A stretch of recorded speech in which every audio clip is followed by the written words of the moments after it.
alaikum, barkamu da sake kasancewa a wannan channel din namu mai suna Algaita Media TV. Idan kun kasance ku sababbin zuwa ne a wannan tasha tamu, kada ku manta da danna mana subscribe da ƙararrawa domin samun shirye-shiryenmu. Jama'a assalamu alaikum. Barkanmu da warhaka, barkanmu da sake haɗuwa da ku a cikin wannan shiri namu wanda muke karanto muku littafi mai suna ASEELA. Littafin shahararriyar marubuciya wato Amira Adam. Idan ba ku manta ba na tsaya ne inda nake ba ku labarin. Ta fara faɗin wasu kalamai ƙasa-ƙasa. Tana faɗin kalaman ne cikin wani irin yare, kuma babu wanda ya isa ya ji abin da take furtawa. Cikin kakari ta sanya hannun nata guda biyu tare da riƙe wuyanta, idanuwanta na ƙara fitowa waje. Nan take, ba da wani ɓata lokaci ba Hajiya Kalisa ta fita daga cikin hayyacinta. To daga nan ne muka tsaya, yanzu kuma insha Allahu za mu ci gaba. Bismillahirrahmanirrahim. Da sunan Allah mai rahama mai jin ƙai muke fara dukkanin lamari. Allah muna roƙonka yadda muka fara lafiya, Allah ka sa mu gama lafiya, Allah ka tsare mu da sharrin makiya da mahassada. ASEELA kashi na 38. ASEELA ya ƙara fito da idanuwanta waje ta yi tana karanta waɗansu kalamai da ba kowa ne yake fahimtar abin da take faɗa ba. Hajiya Kalisat banda kakari babu abin da take yi, nan da nan a wahalce ta durƙushe zuwa ƙasa, cikin wani ƙanƙanin lokaci ta fita daga hayyacinta. Asim zurawa mahaifiyar tasu idanu yayi yana kallanta, yana kallon baƙon al'amarin. Duk da ƙarancin shekarunsa, hakan bai hana shi jin tsoron yayar tasa ba. Duk da yanda ya ga kamannin yayar tasa na rikida zuwa wani launi na daban. Ta kowane sashe siffar ASEELA canjawa take yi. Wani baƙin jini ne mai yauƙi ya fara fita daga bakin Hajiya Kalisat. Cikin dauriya da dagiya ta fara karanto kalmar shahada tare da sauran ayoyin da suka zo bakinta. Ayatul Kursiyu ta shiga maimaitawa a wahalce muryarta ko fitowa ba ta yi. Cikin wani ikon Allah aka yarfar da ASEELA can gefe guda da ƙarfin tsiya, ta bugu da bango kanta har ya fashe. Sannan a hankali Hajiya Kalisat ta fara jin tsananin wuyan nata ya fara raguwa. Bata san sanda ta yanke jiki ta faɗi gefe ba, tana fitar da numfashi a wahalce. Inna Furera ce ta shigo falon hannunta riƙe da kayan da mani mai wanki ya wanke musu. Cikin tashin hankali ta saki kayan da yake hannunta, ta nufi kan Hajiya Kalisat da ta gani a yashe a ƙasa, cikin matsanancin tashin hankali. Gashi nan tana kwance tana fitar da wani irin numfashi da ƙyar, ga kuma wani baƙin ruwa na fita daga bakinta. Jijjiga ta Inna Furera ta shiga yi, tana ƙwalla kiran sunanta da ƙarfin tsiya, saboda duk wanda ya ganta a cikin irin wannan yanayi, dole ne sai matuƙar tsorata da kuma shiga tashin hankali. A hankali Hajiya Kalisat ta fara ɗaga hannunta da ƙyar tana nuna wa Inna Furera wayarta da take kan kujera a ajiye. Da sauri Inna Furera ta ɗauko wayar tata, sai dai kuma bata san yadda ake buɗe wayar ba. Gashi kuma ita Hajiya Kalisat ɗin jikinta banda karkarwa babu abin da yake yi, ba ta cikin natsuwar da za ta iya buɗe wayar tata. Da sauri Inna Furera ta fita ya zuwa can sashen nasu, wayarta ta ɗauko ta fara kiran Alhaji Kabir.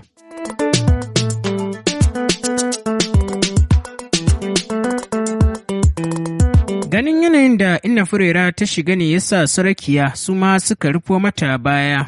Inna Furera kira biyu ta yi wa Alhaji Kabir, sannan ya ɗaga kiran nata. Tun da ga kiran Inna Furera ya fara mamaki, domin ya riga ya san cewa ba za ta taɓa kiransa haka kawai babu wani ƙwaƙwaran dalili ba.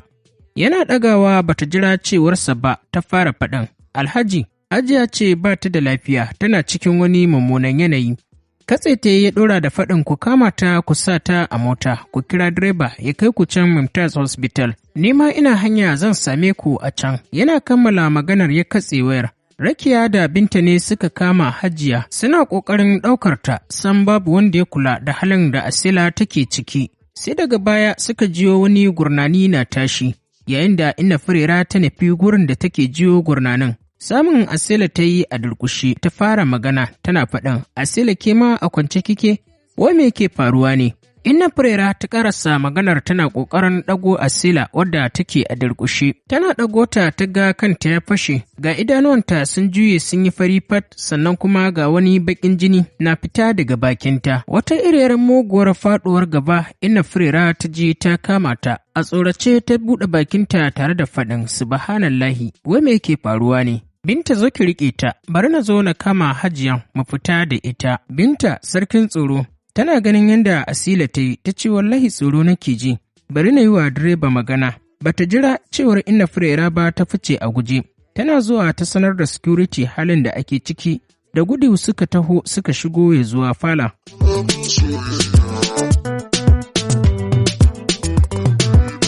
Sai Inna Furera ne suka kama Hajiya Khalisat zuwa cikin mota. Su kuwa security tuni suka ɗauki ASEELA suka sa ta a cikin motar ita ma. Nan da nan direba ya ja motar cikin hanzari da gudun tsiya suka fice suka bar gidan. Suka nufi zuwa cikin asibiti. Zuwansu asibitin babu daɗewa, sai ga Alhaji Kabir ya ƙaraso ya zuwa asibitin.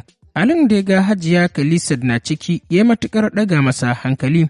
Nan da nan likitocin asibitin da kuma nurse suka shiga aiki iya bakin ƙoƙarinsu domin ganin sun dawo daidai. Tukuru suka dage a kansu domin ganin sun shawo kan matsalar. Inna Furera da ke zaune a gefen ASEELA lokaci zuwa lokaci take tofa mata addu'a. Sannan a hankali ta fara dawowa cikin hayyacinta, ƙwayar idanun nata ta fara dawowa daidai. Ruwa ake sa mata da allura, ita ma a ɓangaren Hajiya Khalisat ɗin, allura aka yi mata sannan kuma aka sanya mata ruwa tare da maganin bacci, tuni bacci ya awon gaba da ita.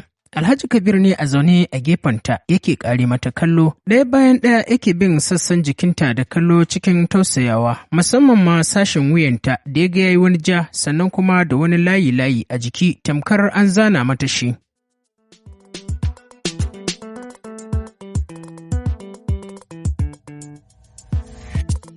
A hankali take sauke numfashin wahala, fuskarta ta yi fayau da ita, tamkar wadda ta shekara tana jinya. Cikin tausayawa yake tambayar kansa da kansa halin da matar tasa take ciki. Me ya faru da ita bayan na fita na barta daga gida lafiya lau, amma yanzu kalli halin da na iske ta a ciki. Ga kuma ASEELA ita ma tana fama da kanta. Ya Allah, Allah ka kawo ɗauki. Duka cikin zuciyarsa yake wannan magana, yana maganar ne gami da daɗa jin tausayin matar tasa da kuma ‘yar tasa da take kwance. Bayan wasu awanni ASEELA ce ta yi zumburo ta tashi zaune, tamkar wadda aka tsikare ta. Inna Furera ce ta riƙe ta tana faɗin ASEELA sannu kin ji? ASEELA. Ban Inna Furera ASEELA ta yi da kallo tana mata wani irin kallo, sannan ta ci gaba da magana tana faɗin. Inna ina momi take, amma dai bata mutu ba ko?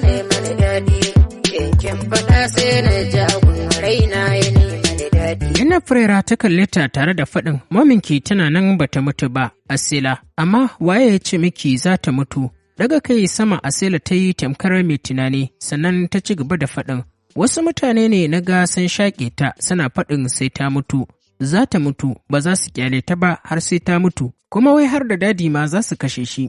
Amma shi ba su yi masa komai ba, kuma sun ce ke ma wai. Inna Furera ce ta katse ta da faɗin kul, ki daina faɗin irin wannan ASEELA, kin ji ko? Gyaɗa kai ASEELA ta yi tare da faɗin to, amma yanzu ina momi take. Nasu ce ta turo ƙofa ta shigo ɗakin jin magana na tashi. Samun ASEELA ta yi a zaune ta kalle ta tare da faɗin lalle bebi, jiki ya yi kyau ko? Sannu, me yake yi miki ciwo yanzu? Kwaɓe fuska ASEELA ta yi tare da faɗin, ni babu inda yake min ciwo a jikina. Mamina nake son gani. Nas ɗin ce ta ce mata bebi ki bari sai an jima. Yanzu jikinki bai yi ƙwari ba. Bari na baki alewa ko? Girgiza kai ASEELA ta yi tare da faɗin ni ba na so, ni gurin mamina zan je. Nas ɗin sai ta yi tamkar bata ji abin da ASEELA ta ce ba. Zaro alewa ta yi ta miƙawa ASEELA sannan ta juya ta fara tafiya har ta kusa fita daga cikin ɗakin sannan ta juyo ta ce wa Inna Furera. Iya karki bari ta fito har sai mamanta ta ji sauƙin jikinta. Haushi ne ya kama ASEELA nan take sai ta fara hawaye. Inna Furera ce ta fara lallashinta har ta samu ta yi shiru.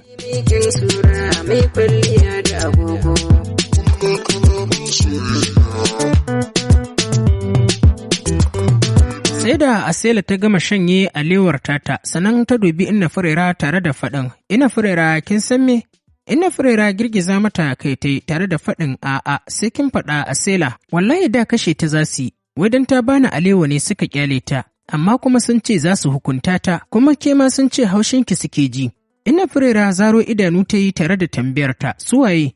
ASEELA ta kalli gefen hagun ɗinta da damanta sannan ta ce wa Inna Furera, ga su nan wanda suka ce za su kashe momi. Cikin Inna Furera ne ya karta amma kuma sai ta dake.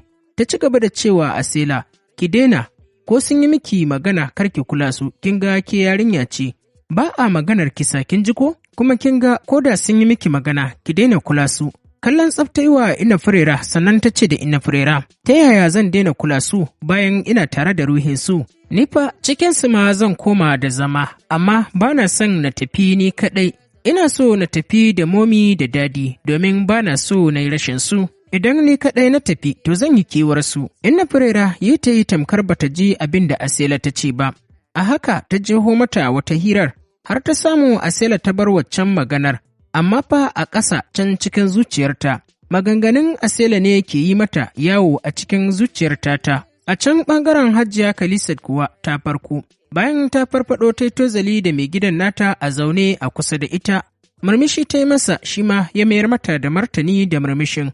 Sannan ta ja numfashi tare da saukewa, ta ce masa dadin ASEELA, akwai damuwa matsananciya. ASEELA ce ta yi niyyar kashe ni saboda kawai ta faɗo da madubi na da ke ta. Da mamaki cike akan fuskarsa ya bi ta da kallo sannan ya ci gaba da faɗin. ASEELA fa, ita ce za ta kashe ki, kisa fa ba ƙaramin abu ba ne. Murmushin takaici ta yi tare da faɗin, dadin ASEELA kenan. Na jima ina zargin wani baƙon al'amari dangane da wannan yarinyar. Tabbas yau zargina ya tabbata, ASEELA na tare da aljanu, wanda kai ma ko shakka babu na san ka fahimci haka. Dubi wuyana fa yanda aka shaƙe ni, wanda tabbas ba dan Allah ya tsallakar da ni ba, to da yanzu wani zancen ake yi ba wannan ba. Ta ƙarasa maganar tana nuna masa gurin shatin da yake kan wuyan nata, ko tantama babu shi ma ya fahimci hakan. Amma soyayyarta ce ta rufe masa idanu ya kasa gano gaskiyar al'amarin. Shi kansa ajiyar zuciya ya soke sannan ya ɗora da faɗin. Tabbas ni ma na fahimci haka kuma ina zargin hakan a tare da ita, amma babu komai.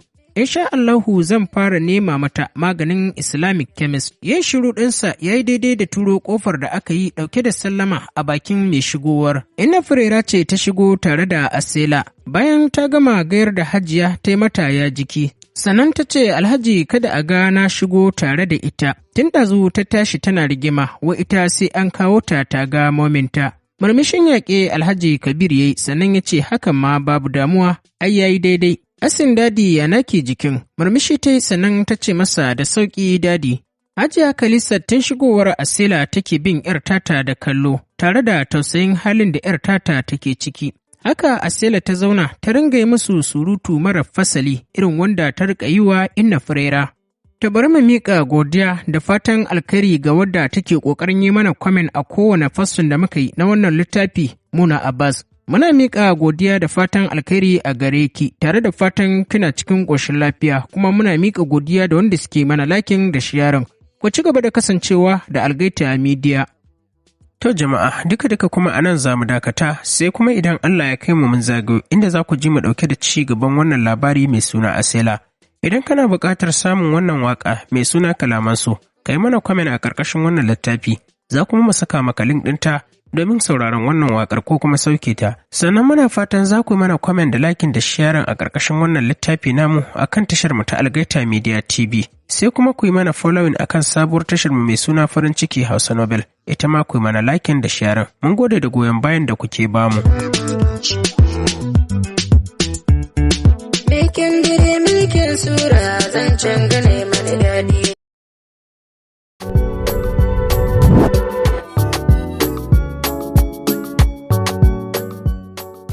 Assalamu alaikum, barkamu da sake kasancewa a wannan channel din namu mai suna Algaita Media TV. Idan kun kasance ku sababbin zuwa ne a wannan